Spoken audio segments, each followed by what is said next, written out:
library. However, today I'm not in the library. I'm at home, just as many of you are.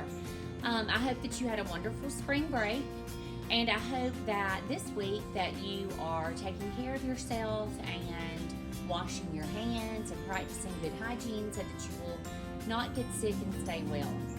I am going to be uploading videos to this YouTube channel, so I would like for you to all subscribe to my channel by clicking the red subscribe button and click the little bell, and that way you will get notifications of when I upload new readings. So my goal is to do 2 to 3 read-alouds a week with you. All of the books that I will be reading are AR books, so you will be able to log on and take AR tests after I read. Now remember, as I read these books, I want you to be thinking about things that we always talk about as we read books in the library.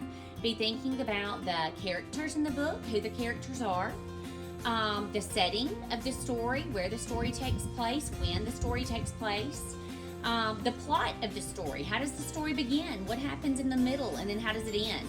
Is there a problem? If there is a problem, how is it solved? So I hope you enjoy these story times that I will be doing with you weekly, and I miss you all so very much. Our first book is titled The Wolf Who Cried Boy. It was written by the author, Bob Hartman, and it was illustrated by the artist, Tim Raglan.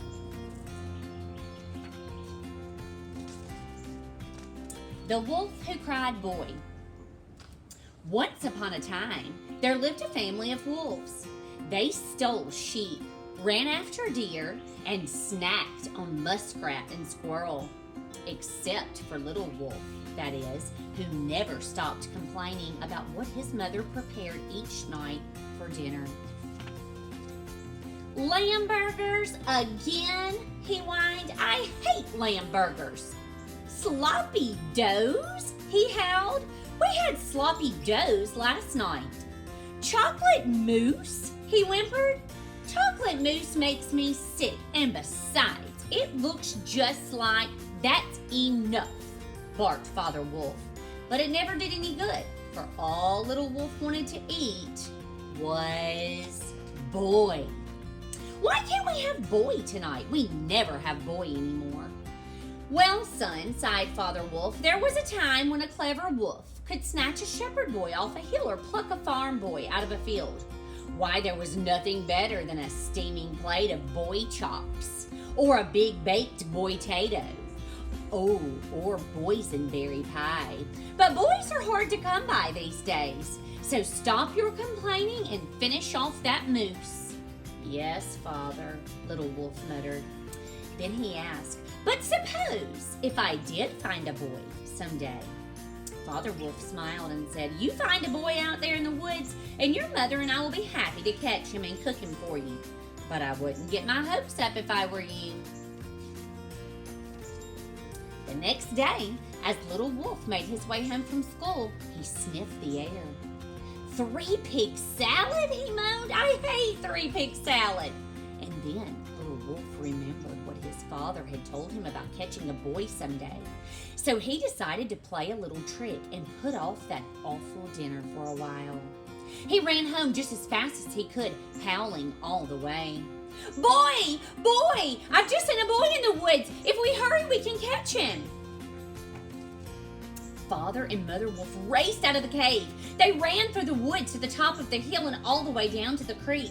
They peered into the trees and sniffed behind rocks and looked into every hollow log. But they could not find the boy. We looked everywhere, panted Father Wolf, everywhere that a boy would go. But we just couldn't find him. Better luck next time, son. Little Wolf tried to look disappointed, but it was all he could do to keep from laughing. The joke got even better when his mother announced, oh no, the 3-pig salad is ruined. The bricks are limp, the straw is damp, and the sticks have all turned sticky. Don't worry, dear, Father Wolf said. We can make do with snack food tonight. And so they crunched on chipmunks and dip, and Little Wolf was happy. So happy, in fact, that he decided to try the same trick the very next day. "It's a boy!" he cried. "I saw him again. He's just at the edge of the woods." So once again, Father and Mother Wolf went racing after the boy, and once again they came dragging home, their paws empty. And once again, their dinner was ruined.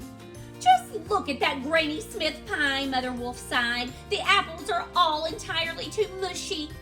"Yep," agreed Father Wolf, "and Granny's gone all crusty and hard. Looks like snacks again tonight." Little Wolf just shrugged. But the smile on his face made Father Wolf wonder, and then he heard his son a little later on the phone. "That's right," Little Wolf whispered. "I didn't even have to eat dinner again tonight either. I think I'll tell him there's a boy out there tomorrow, too." Father Wolf went straight to Mother Wolf, and they agreed that on the following night they would ignore his silly tricks.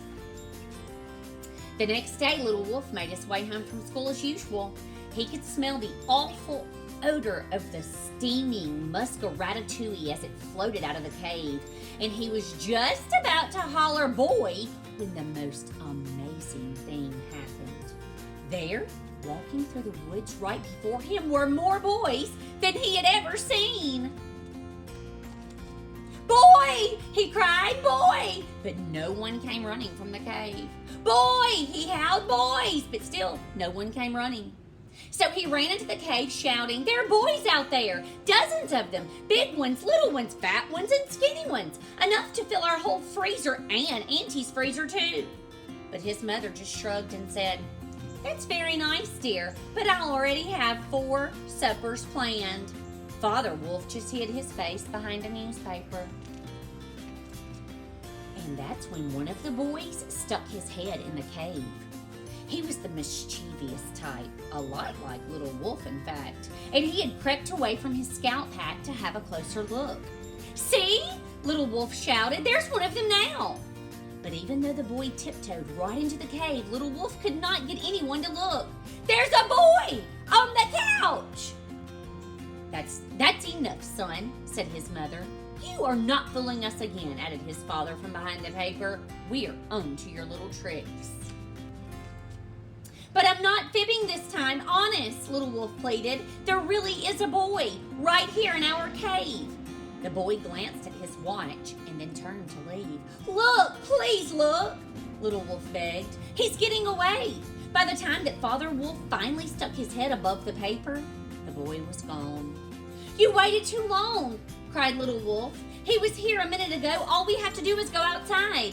"We will do no such thing," growled Father Wolf. "From now on, you will eat your dinner without complaining. And you will stop your fibbing once and for all," said his mother. "Do you understand?" "Okay," Little Wolf sighed. So from then on, Little Wolf ate lamb burgers and 3-pig salad, and even grew fond of Granny Smith pie, and he never ever cried "boy" again. And that's why the boys, at least, lived happily ever after. Now, boys and girls, I hope you loved our story today. I hope you also thought about how I began reading the book. At the very beginning, our book started with "Once Upon a Time," and then it ended with the words "happily ever after." So I hope that tells you that this book was a fairy tale. I hope you all have a wonderful afternoon, and I look forward to seeing you again real soon.